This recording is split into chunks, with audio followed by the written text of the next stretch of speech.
Today, I make a bookcase.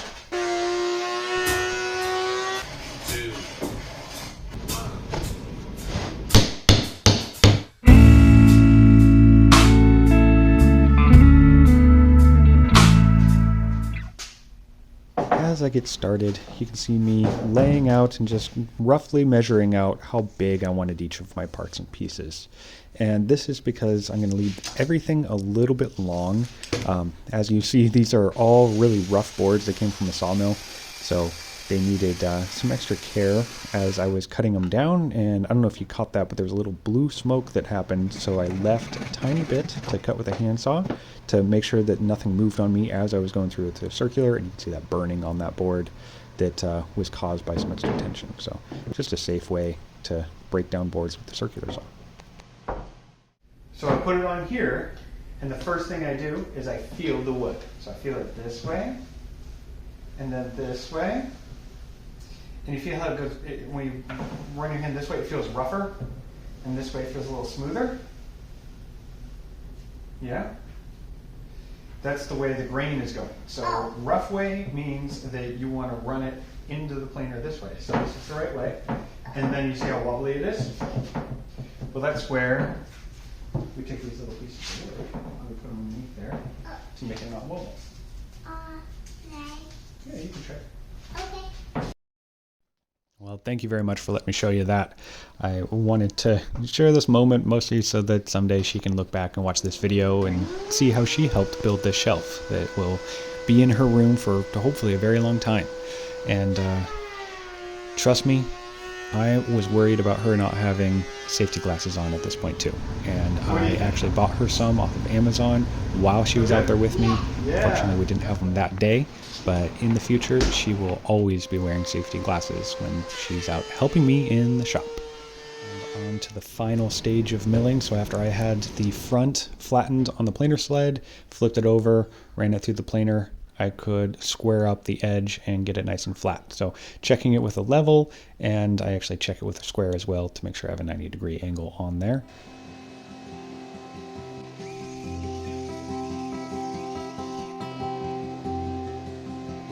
After cutting the end square on both of these boards, these are going to be the sides of the case. So I'm going to cut these at the exact same time on the miter saw, and that way I know that they will be the exact same length.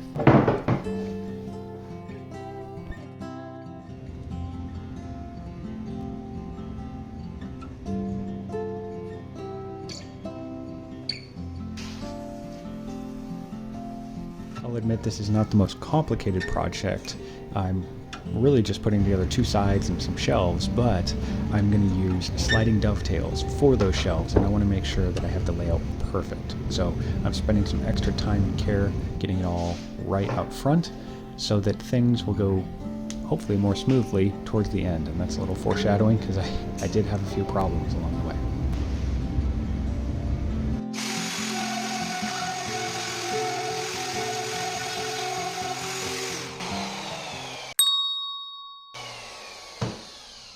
So I was just cutting the first groove, which I'm just removing material so I can dovetail, make it easier on my bit.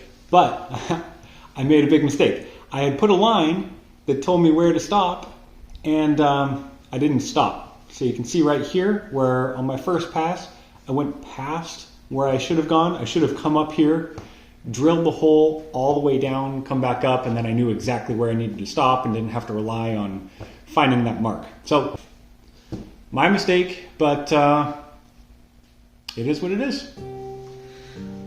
So here I go drilling the holes to make sure that I knew where to start and where to stop. And this is woodworking for you all. You make mistakes, you figure out how to fix it and move forward. And this is what I did to make sure I didn't make that same mistake again. And it ended up with some pretty good grooves that I will go ahead and start dovetailing. Now, the trick with this is to make sure that you move your fence perfectly on both sides, and then you get a nice even groove. And I ended up not doing that on one of them. It got kind of wonky on me, so I'll show you how I fix that later.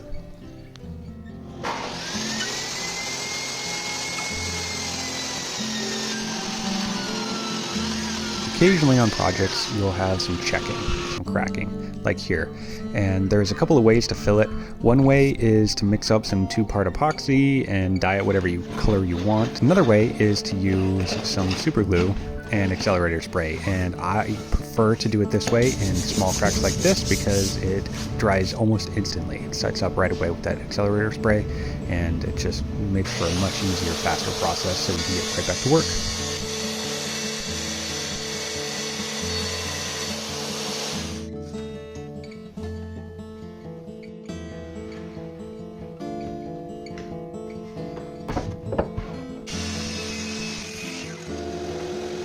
Trick to nice fitting sliding dovetails is to use a test piece.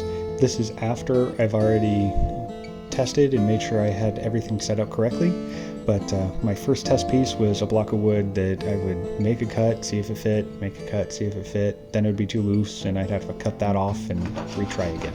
So always keep your test piece around and never start on your final piece, because then you have to make the whole thing a little bit smaller than what you intended.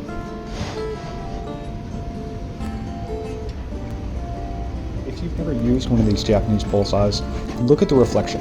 And not in this scene, but in the next one, you'll see that you get a perfectly mirror reflection, and that means that you are square and even with the piece, and that's what I always look for when I'm doing setup, is I look at the reflection, not necessarily at my line or anything like that.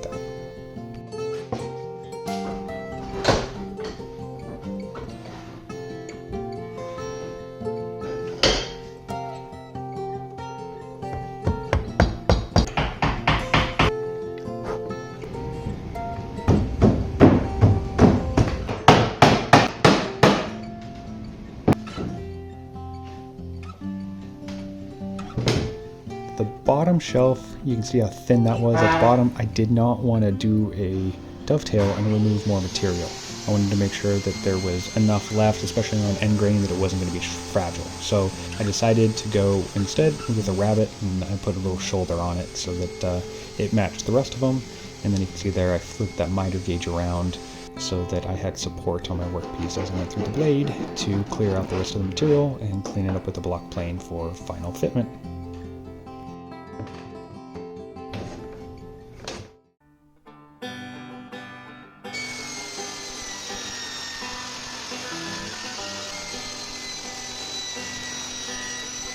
So here on the miter saw, my fingers were a little bit too close, so I like to use a pry bar that I use to then hold down the material. So I'm holding the pry bar, and it's keeping everything nice and solid and keep my fingers away from the blade.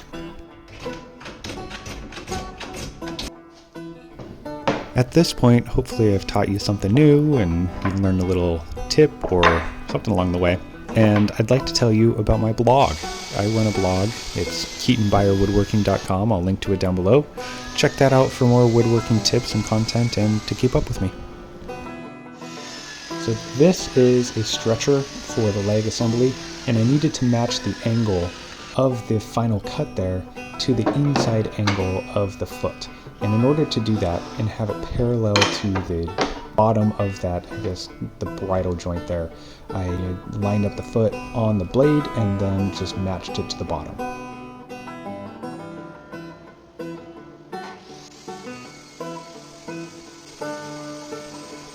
You can see here where it was a little bit too tight, so I did that on purpose because my table saw is not perfect. It's just a little job site and I don't trust it. So I cleaned everything up with a little block plane, with a shoulder plane, and got all of my fitment perfect and nice and really tight actually. It was so tight I ended up cutting myself on one of the corners, and I applied a little roll of Band-Aid that I had laying around to stop the bleeding, mostly because I didn't want to get blood on my workpiece and have to sand it off later. And once everything was fitting nicely how I wanted it, I put a little glue on using the best glue spreader I had, and just clean it off underneath the table there because we don't want to get any excess glue on our workpieces as we do all of the assembly. I also made sure to keep some cauls so that I had a matching angle and I had my, I could apply, I guess, perfect clamping pressure across the joint, but it did not work. I had a roll of Band-Aid left over that I tried to keep those cauls in place with, and it just, with that bridle joint in the middle sticking through, it was not going to work. So plan B, hit it into place as best as you can, and clean it up later when I'm all done and everything's dried. And that was a bit stressful on that glue up, and it was time for me to relax with a little bit of smoothing playing. So here's a little smooth music, and time to chill out before I went over to the router table. Alright, so this was not the best situation. I probably should have had a higher fence, but I did, to make sure that it slid nicely, I waxed the surface. I waxed the fence, I waxed my router table, and everything slid evenly, nice and smoothly, and that was really the key here. So if you've never done it, wax the surface of your router table. It will help immensely. And second thing I wanted to note was, again, a little Band-Aid comes in. I put that little blocker piece on the back to reduce tear out, which ultimately it broke right off. It ripped the tape. It didn't actually do anything, and I never had any problems with tear out either. So who needed it?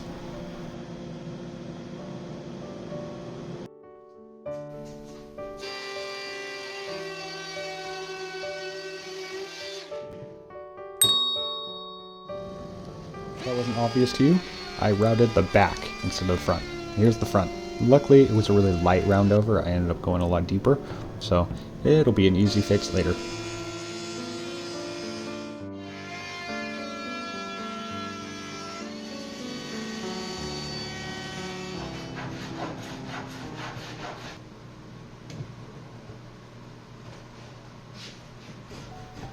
At this point in the video, I'd like to ask for your help. I'd like to ask for your subscription. It would really help me out on the small channel as I'm getting it going, and I'd also like to know what you think of the video. Leave me a comment down below. You know, what could I do better? What do you like? What do you not like? And I'll adjust and improve for the next one.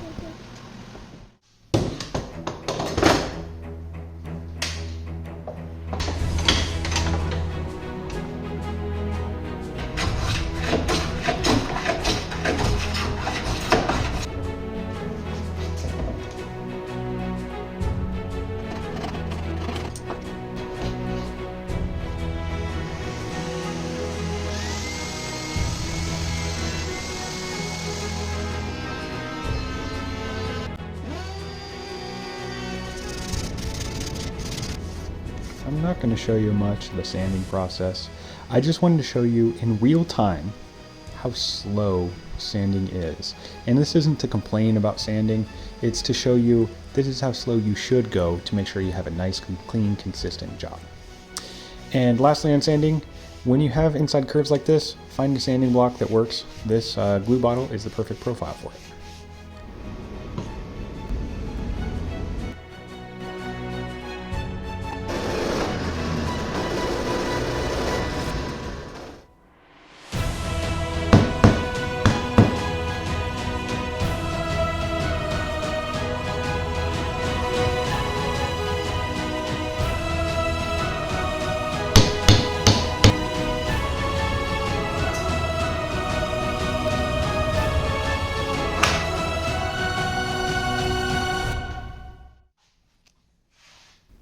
And now it's time for me to fix one of my mistakes that I mentioned earlier. This top shelf, the groove had gotten a little bit wonky on me, so I'm going to shim it with a little CA glue and accelerator spray to glue the shim in, and apparently glue my finger in place too.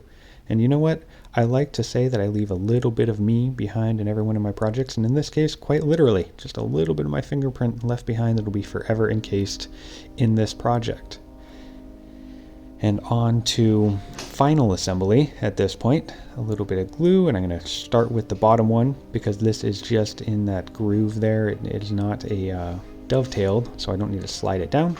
And I'm planning on using this to really keep this case nice and square.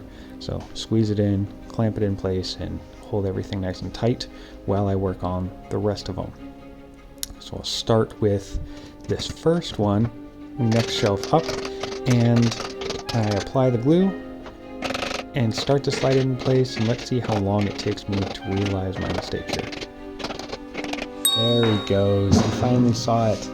That shelf is in backwards. So, shake it off real quick. You know, not that big a deal. Glue's not set. Remove it and put it in the right way. And of course, when I flipped the shelf around so that it was facing the right way, it went in pretty easily. Just a few tip taps with the old mallet and a clamp to hold everything nice and secure.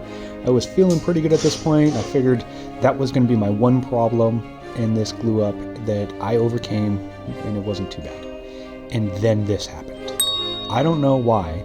In dry fit, this fit perfectly fine, but for some reason, I could not get it to go down. I hit that thing probably 100 times, and then finally, you can hear it starting to squeak down with this panel clamp that was able to apply enough pressure to actually get it all the way in there. Whew. Hopefully, this final shelf goes in a little bit easier. And Lady Luck was on my side this time. It slid right down in there with that final shelf, and it just needed a tiny little tap with the mallet to set it into those shims. I came back afterward to shim the back to make sure that this thing was held in nice and tight. And it was at this point in the project when my wife decided, after everything was already done, that she did not like the legs. So I decided to move forward with the final touches that I needed to do on the case, any mistakes that I needed to clean up, such as the accidental round over on the back of this top shelf. And while I was doing that, we debated and thought about what we were going to do about the legs and what solution we were going to come up with. Either change the base completely, put it on different legs. You know, we threw out quite a few different ideas. And I want to hear from you. What do you think? Did you like the original base? Do you think it needs to be changed? What would you do in this case? Let me know down below.